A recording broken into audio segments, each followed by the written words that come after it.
When I was a kid, I wasn't scared of clowns. I actually liked them. My parents took me to carnivals, and I'd laugh at their silly tricks, their painted smiles, their ridiculous shoes. That all changed when I moved into my current apartment. The building was old, built in the 1950s, with thin walls and hallways that smelled faintly of dust and something sweet, like rotten candy.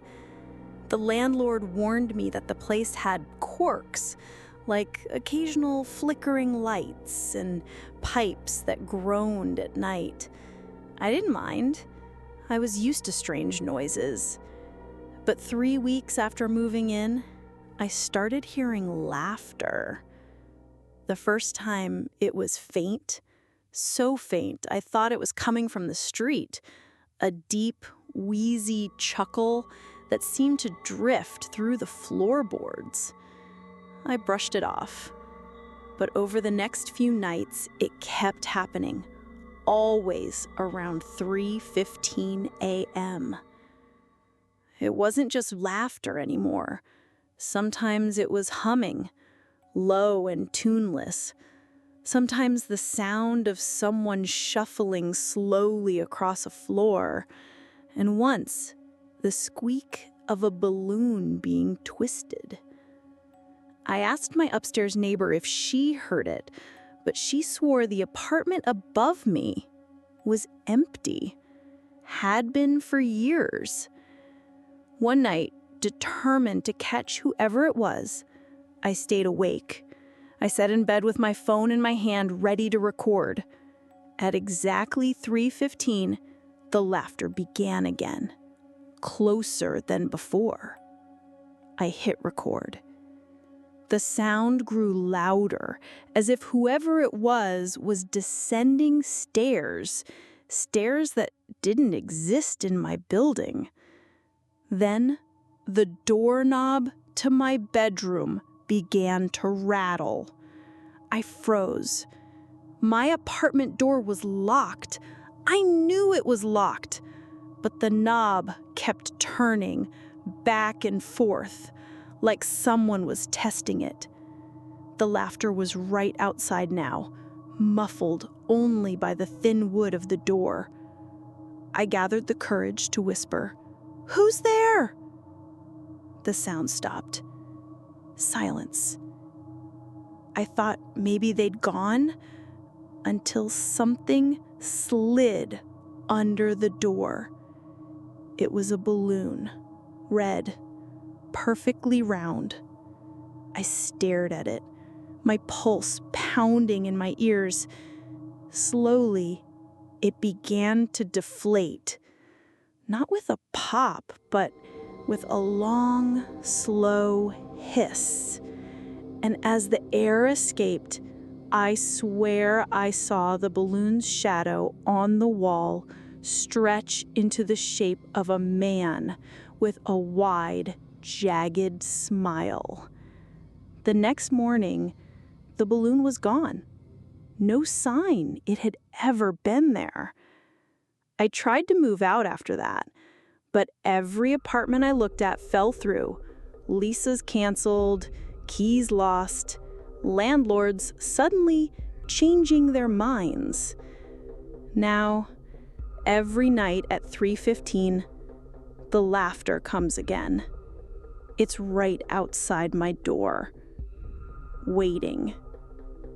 And last night, I realized something. It's not trying to get in.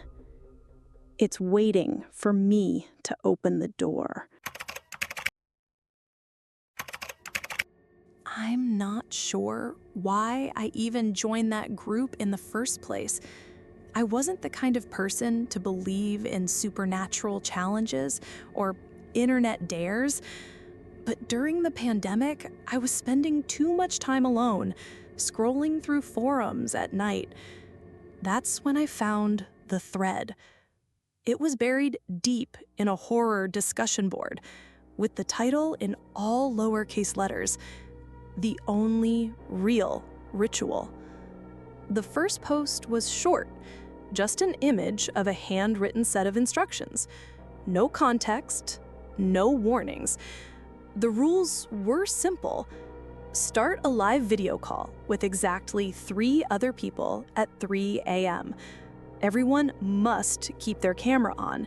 No one is allowed to leave the frame. After exactly 13 minutes, someone new will join the call. Do not speak to them. Do not look at them for more than 3 seconds. End the call before 3:33 a.m. no matter what.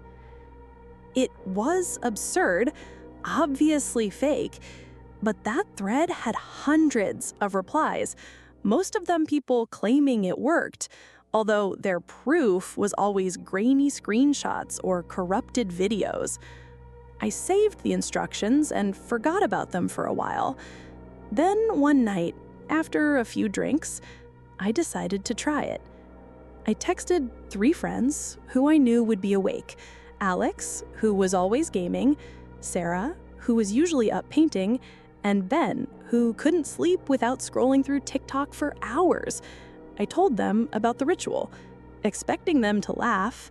They did, but they also agreed.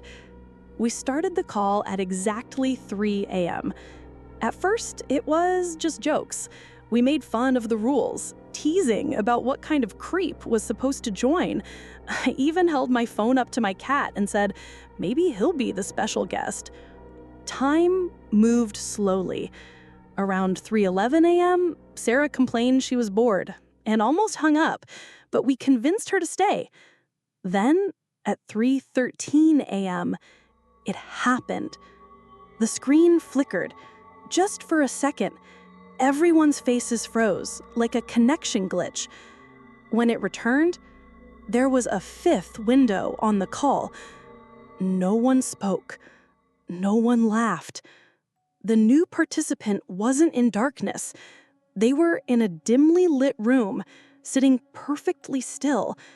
Their face was pale. Their eyes, I swear, they were too wide, unblinking, as if they were straining to see something far away. They didn't move. They didn't breathe. Alex whispered, "Who the hell is that?" And I immediately hissed at him to shut up. Rule number 4, no talking to them. The figure stayed frozen for what felt like forever. Then, without warning, the camera shifted slightly, like the person had leaned closer. I could see more details now. Cracked lips, skin so dry it looked painful, and a faint smear of something dark around the chin. Sarah covered her mouth, shaking her head. The chat function lit up. Ben was typing, "Is anyone else cold?" I hadn't noticed it before, but the air in my apartment had turned icy. My breath was visible in front of the camera. The 5th participant tilted their head. The movement was wrong, too slow, too deliberate.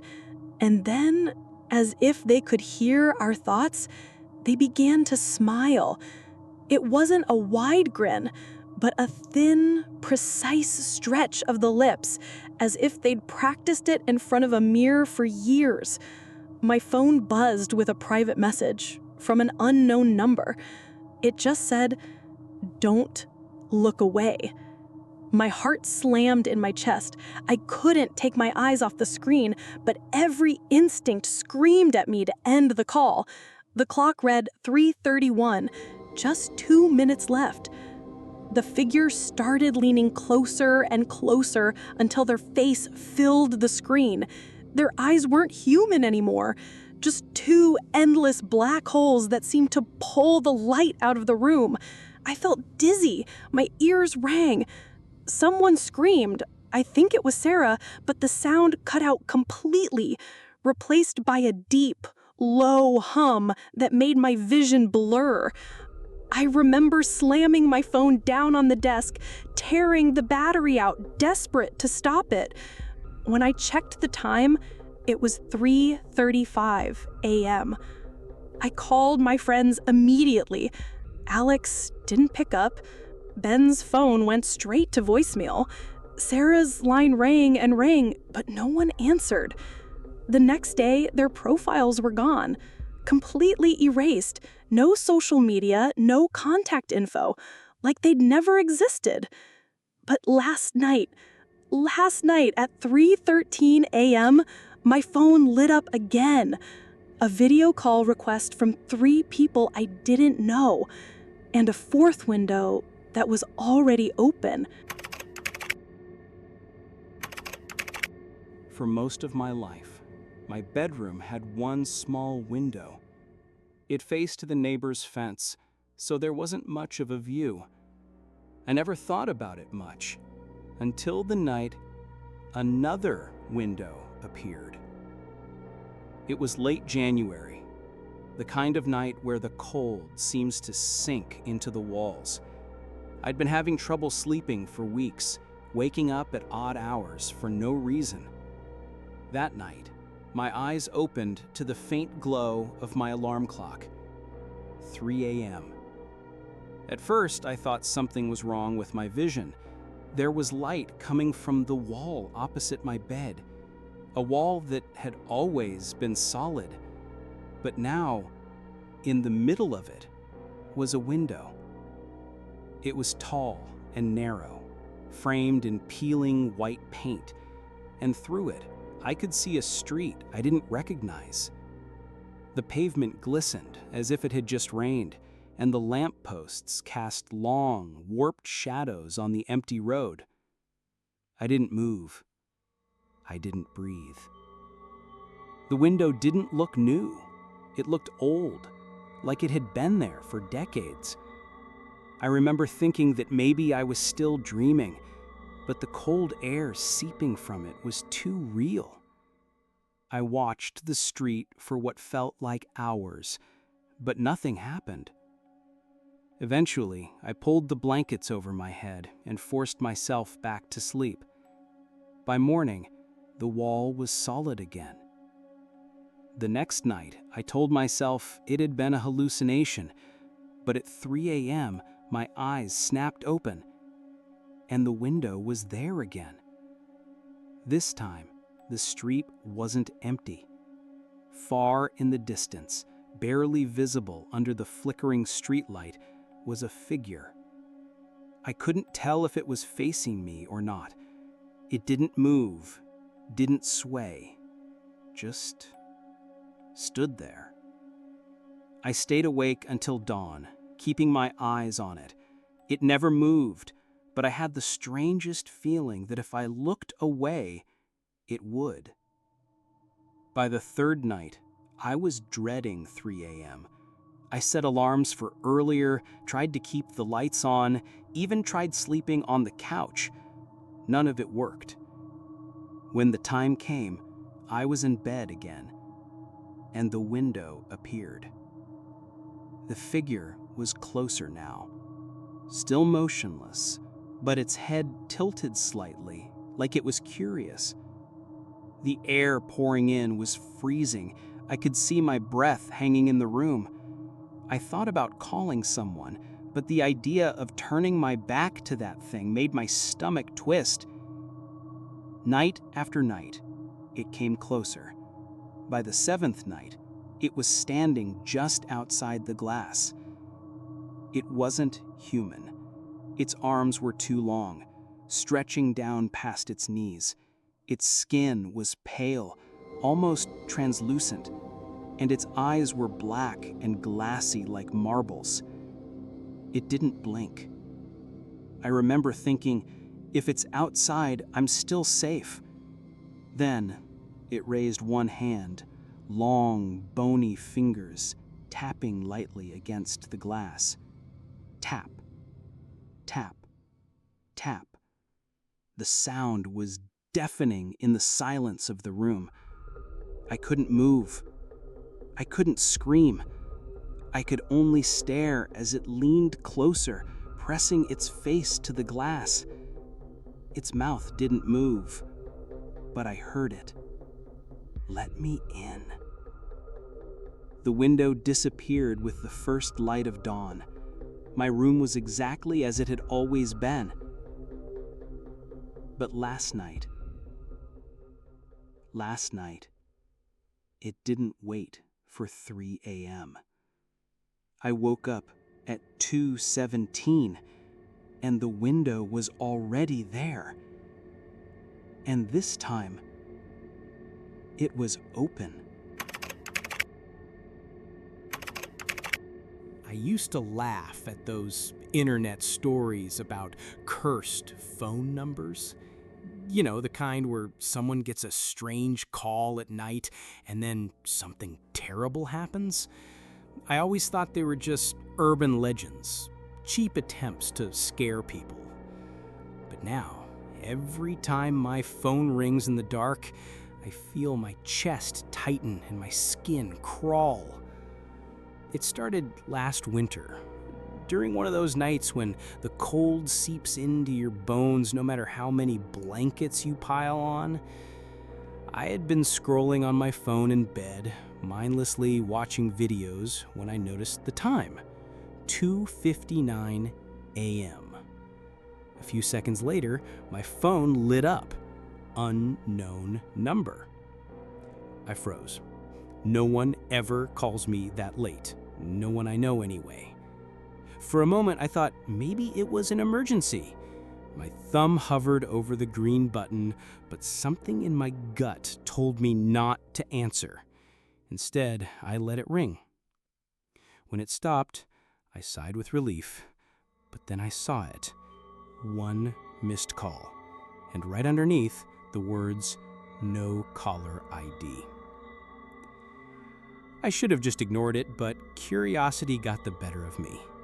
I tapped the notification, listening to the voicemail that had been left. At first, I thought it was static, soft, distorted noise like a bad radio signal, but then I realized it wasn't static at all. It was breathing. Slow, deep, deliberate breathing, and beneath it, a whisper repeating my name. I hung up instantly, my heart pounding. I told myself it was probably a prank. I even laughed nervously, trying to shake off the unease. But then, at 3:03 a.m., my phone buzzed again, this time a text message. "See you tomorrow." I didn't reply. I didn't sleep. The next day, I went about my routine, trying to forget about it, but around noon, while I was making coffee, my phone rang again. Same unknown number. I didn't answer. Seconds later, a voicemail appeared. When I pressed play, my blood turned to ice. It was my own voice, speaking words I hadn't said yet. "Please, let me go. I'll do anything." The rest of the day felt wrong. Every sound seemed louder. Every shadow seemed to stretch too far. I couldn't focus on work, couldn't eat, couldn't shake the feeling that someone was watching me. That night, I didn't touch my phone after midnight. I left it on my desk face down. But when the clock struck 3 a.m., it lit up again. Unknown number. The vibration echoed in the silence of my apartment like a heartbeat. I wanted to smash the phone. I wanted to run, but instead, my trembling hand picked it up and I answered. There was a pause. Then I heard my own voice again, only this time it was crying, sobbing, and then, in a tone of pure despair, it said, "It's here." The line went dead. My apartment was silent until I heard footsteps in the hallway outside my bedroom. Slow, heavy, getting closer. I grabbed my phone, ready to call the police, but the screen changed before I could. The camera app had opened on its own, and in the grainy image, I saw my bed. I wasn't in it. The door handle started to turn. And now, every night at 3 a.m., the phone rings again. I've stopped answering, but I know one night I won't have a choice.